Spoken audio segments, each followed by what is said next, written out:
ಈಗಾಗಲೇ ಸಾಕಷ್ಟು ನಾಗರಾಜ್ ಅವರು ಹೇಳಿದ್ದಾರೆ. ಈ ಸುಕೃತಿ ಫೌಂಡೇಶನ್ ಹೆಂಗಾಯಿತು, ನೆಮ್ಮದಿ ಕೇಂದ್ರದ ಕಾರ್ಯರೂಪಗಳೇನು ಅಂತ ಈಗೆಲ್ಲ ಹೇಳಿದ್ದಾರೆ.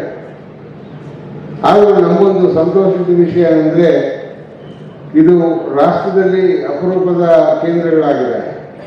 ಇಡೀ ಕರ್ನಾಟಕದಲ್ಲಿ ಎರಡನೇದು ಅನ್ನಿಸ್ತದೆ. ಪೂನಾದಲ್ಲೊಂದಿದೆ, ಬೆಂಗಳೂರಿನ ಪೂರ್ವ ಭಾಗದಲ್ಲೊಂದಿದೆ, ಇನ್ನು ಈಗ ಉದ್ಭವ ಆಗ್ತಾ ಇದೆ. ಮುಂದಿನ ದಿವಸಗಳಲ್ಲಿ ಇಂಥ ಕೇಂದ್ರಗಳು ಪ್ರತಿ ತಾಲೂಕು ಜಿಲ್ಲೆಗಳಲ್ಲಿ ಬೇಕಾಗುತ್ತೆ. ಯಾಕೆಂದರೆ ವಿವಿಧ ರೀತಿಯ ಕಾಯಿಲೆಗಳು, ಪೋಷಕರು ಇದೆ ಇಂತಹ ಕಾಯಿಲೆಗಳು ಮತ್ತು ಇವತ್ತಿನ ವೈದ್ಯಕೀಯ ಚಿಕಿತ್ಸೆಗೆ ಬರ್ಸಕ್ಕಾಗದಂಥ ಜನರು ತುಂಬ ಇದ್ದಾರೆ.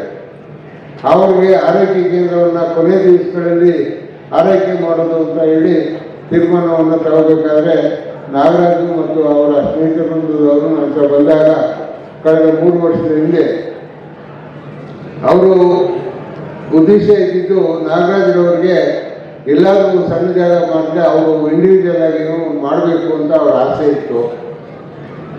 ನನ್ನ ಭಾವ ವೈದ್ಯ ಶ್ರೀಧರ್ ಅವರು ಅವರ ಸ್ನೇಹಿತರು ಆನಂದ್ರವರಿದ್ದರು, ಅವರು ಕ್ಲಾಸ್ಮೇಟು. ಈಗೆಲ್ಲಾದರೂ ನಿಮ್ಮ ಭಾವನ ಹತ್ರ ಒಂದು ಸಣ್ಣ ಜಾಗ ಕೊಡಿಸ್ತೀಯ ಅಂತ ಕೇಳಿದ್ರು. ನಾನು ಇಮಿಡಿಯೇಟ್ ಆಗಿ ಹೇಳಿದೆ, ಕರ್ಕೊಂಬಪ್ಪ, ಅವ್ರ ಉದ್ದೇಶಗಳು ಕೇಳೋಣ ಅಂದಾಗ ಅವ್ರ ಉದ್ದೇಶ ಹೇಳಿದ್ರು. ನಾನೆಲ್ಲ ಮಾತಾಡಿ ಈಗ ಮಾಡೋದಾದರೆ ದೊಡ್ಡದಾಗಿ ಮಾಡಿ ನಾನು ನಿಮ್ಮ ಜೊತೆಲಿ ಇರ್ತೀನಿ ಅಂತ ಹೇಳಿ ಮಾತಾಡ್ತಾ ಚರ್ಚೆಯನ್ನು ಮಾಡಿದ್ವಿ.